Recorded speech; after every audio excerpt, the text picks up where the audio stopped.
Jema, this is a question which many people have but few ask. The question is, what is the relevance of Darshan Day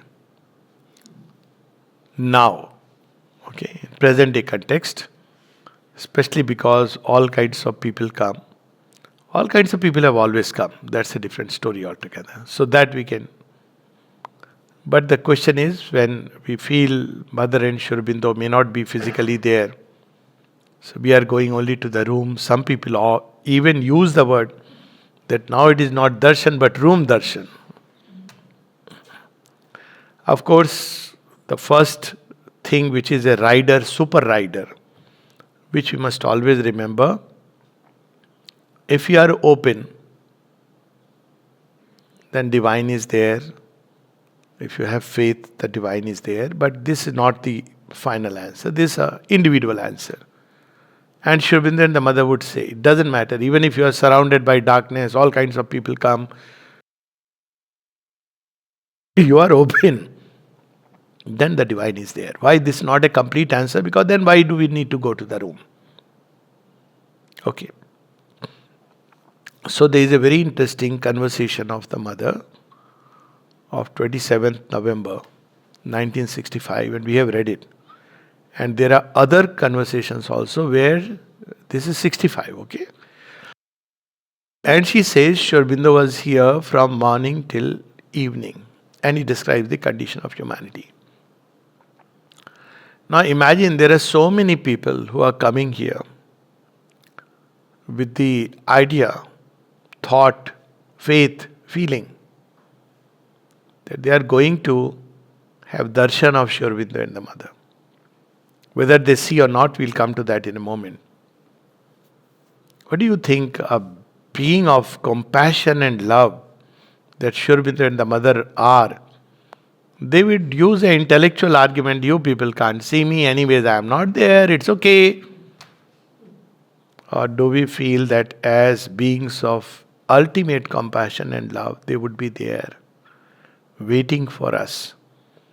There is a story of Sri Aurobindo and the mother, many such stories, one of them. And one of the stories is that when 12 o'clock people had come and gone, one of the darshans, I am forgetting which one. So normally after the darshan, Sri Aurobindo and the mother, when all the people, the queue has gone, so they would go away. Darshan is over because there is nobody else waiting. Sri Aurobindo and the mother did not move. It may not be 12, it may be 1, but around that. They kept sitting and everybody kept waiting. At 4, the ship came and the Navy captain, Admiral Rutledge, he comes all the way, comes to Sri Aurobindo's room, takes out his sword in typical Navy way, does the salute. After he goes, Sri Aurobindo and the mother get up and go. For one person, if you look at it, they were waiting for one person to give darshan. They're not like modern day, if you want to have darshan or meeting with the Guruji, you have to first deposit money. I'm not joking, it's a fact. If you want to go with him on a Kailash Yatra, you have to pay money. If to have an interview, you have to pay money. They understand this. They know this. And this is something very beautiful. There are several stories. One of them I remember, where mother had given time to a girl, Shobhadi. She writes in a book. What is the name of the book? I am forgetting. Mother? Mother? No. Huta, that's Huta. Huh? Living presence. That's right. Thank you. So in that book, she writes that she is a young 15-year-old or something. She has come or less than that, and mother has given them time, evening by 5 o'clock. They know, but this is a young girl, come from Kolkata for the first time. I want this. They go to the beach and she is wanting 100 things. Parents also take it casually. Whenever we go, mother will give darshan. What is there? They come by 7:30. You can imagine, they meet Nolnita. What? You think mother will wait for you? 5 o'clock. Then they go to Champaklalji. He dresses them down. You don't understand mother's time nicely. This girl begins to cry. I'm so sorry, and start going. We come tomorrow. Okay, we'll come tomorrow. Suddenly, Champaklalji again comes running. Mother has asked me, where is this girl? Mother, I have just told her. Hurry, bring her. I am waiting for her. From 5 to 7, 7:30. She is waiting for this girl, not for those elderly people. There have been so many instances, and I could go on and on. So, on special darshan days, it is not just a room darshan. Whose room is it? Sri Aurobindo and the mother's room, no? They are free. They are not bound by the room. They never were bound by the room. This is not news. But at the same time, they can be in the room. Can anybody deny them? No. You are not supposed to be. You are universal consciousness. And even today, so many people have this experience. I myself had of visiting their room and the concrete what you receive from there. Now, if you say that when she has got that physical body, there is no doubt that that is something which can never be replicated. That moment when mortal eyes look into the eyes of God is, you can't imagine. That cannot be replicated. But this is the next best possibility. But what you are saying, that many people come. That Sri Aurobindo has said even during the 30s. When Nirodha asked him, Sir, I felt very dull and this thing on the darshan day, something like that. He said yes, because a lot of people come and they bring a lot of dark atmosphere, and if you open to that, then obviously you lose, you are not receptive anymore. That was with reference to that. So he speaks about these two atmospheres, the human atmosphere in the ashram and the divine atmosphere. And they say that on darshan days, many people come who may not be that way connected. A lot of people come for various reasons and they are allowed to come naturally. And if you open to that, start looking into that, probing into that unwittingly, then obviously it's not the best way to go for the darshan. And then, even if they are there, one may not feel. Why? Because we are so much clouded or influenced. I know of people who have used to wait for darshan and they sometimes would get very irritated. It's happened in front of me in the beginning. Now they have token. But that's a time when they didn't have token. So we sat and it could take 2.5 hours, 3 hours. So there are people who grow very restless and what is this happening? What is that happening? So I said, see, you are going to see the divine. So it is said that every moment you are waiting for the divine, it goes in your punya khata. I said, see, that is the logic it applies. So I was using this logic even for Kumbh. I said, people who have easily reached, exclude me, it was grace. I said, when you walk, take the trouble. What is there? Divine has taken the trouble of taking a human body. You can't take trouble of waiting for some time. And that too, waiting for whom? Waiting for the divine. What a beautiful thing it is to wait for the divine. So there is the other side of the logic. At the same time, they have also said, mother has said, she said that earlier, darshan was a day when specifically there were descents. It was not just Mother and Sri Aurobindo looking at them. Anyways, it didn't, for them, meeting, having vision of them meant a transformation, change. With regard to our seeing or not, we have that story of Swami Sharananand. He was blind. So people asked him, You can't see and they won't speak. He says, yes, but even you people have eyes. How much can you see them? I am going so that they can see me. Their gaze can fall upon me. But then those were period of special descents. Why? Because earth was not ready for the supramental contact. Can you imagine, for a few moments people stood before Sri Aurobindo, their life changed. These are all documented. It's not some emotional or sentiment. How their lives would change. A moment's meeting with the mother, and not just some gullible people. People who had made a mark upon life and who were very intelligent, who believed that they are someone, something. How their lives changed. So many stories. Because on that particular day, they would bring down the highest supramental forces, hold it within their body, and give it to human beings, those depending on their receptivity, because human beings were not ready. That's why there used to be a 10 feet distance between Sri Aurobindo and the mother and the person who is doing darshan.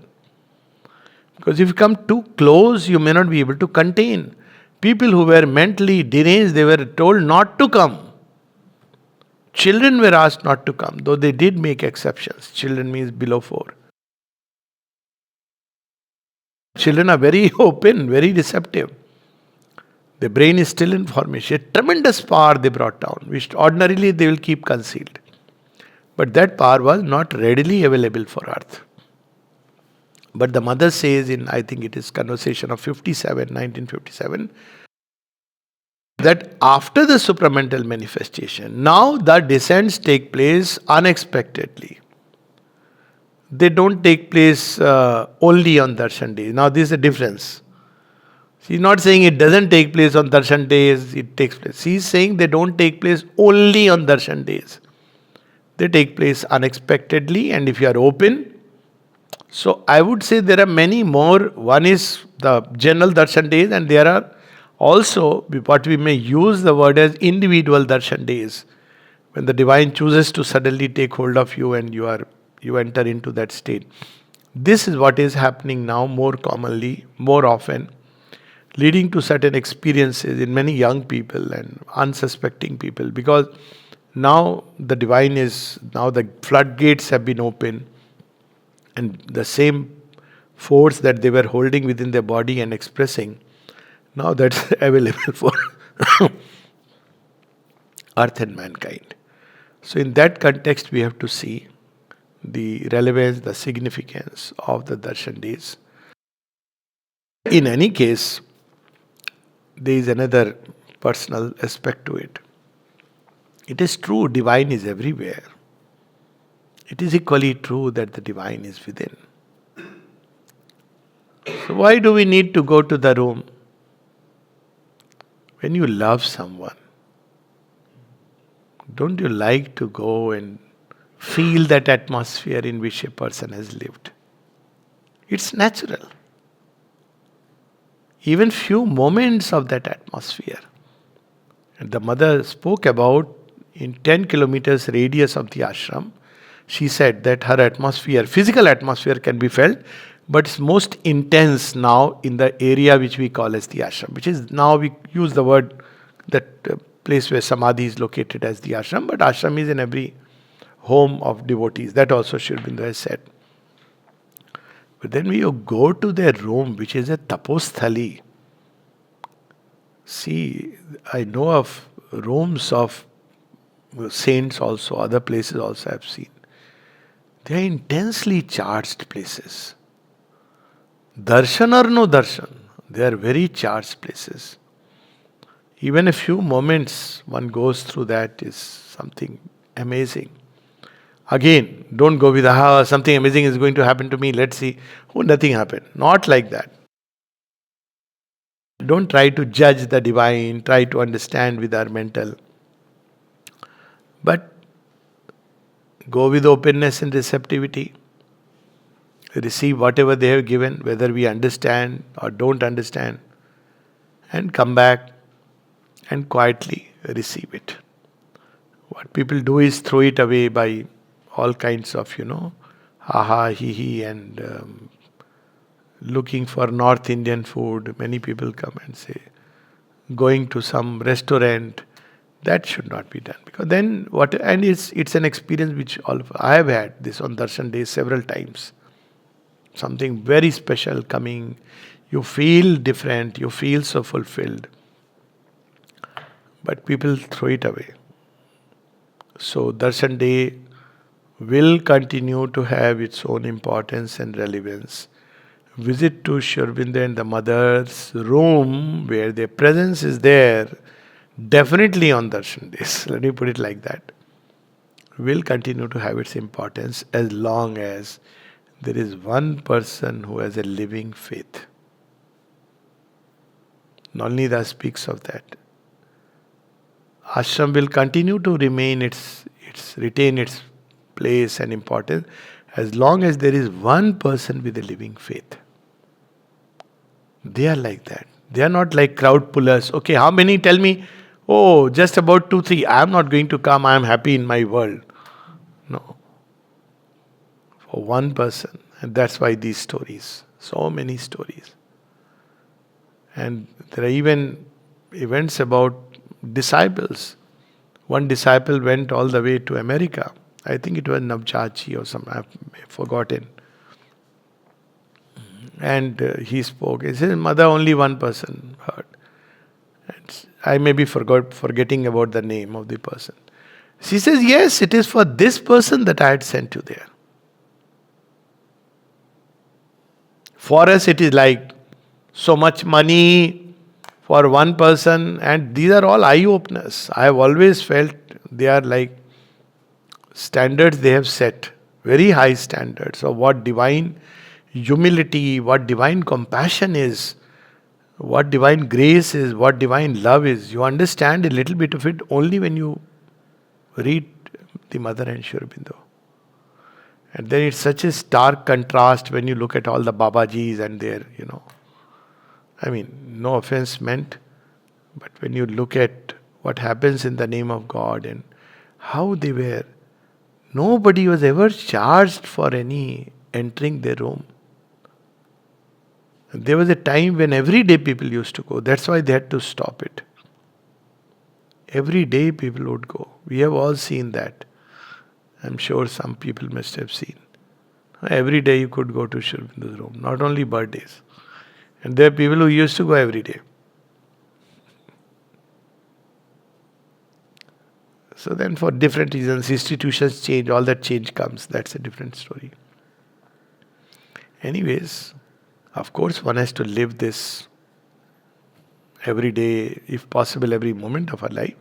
But then Darshan days are special days and they should be treated as such. Jai Ma.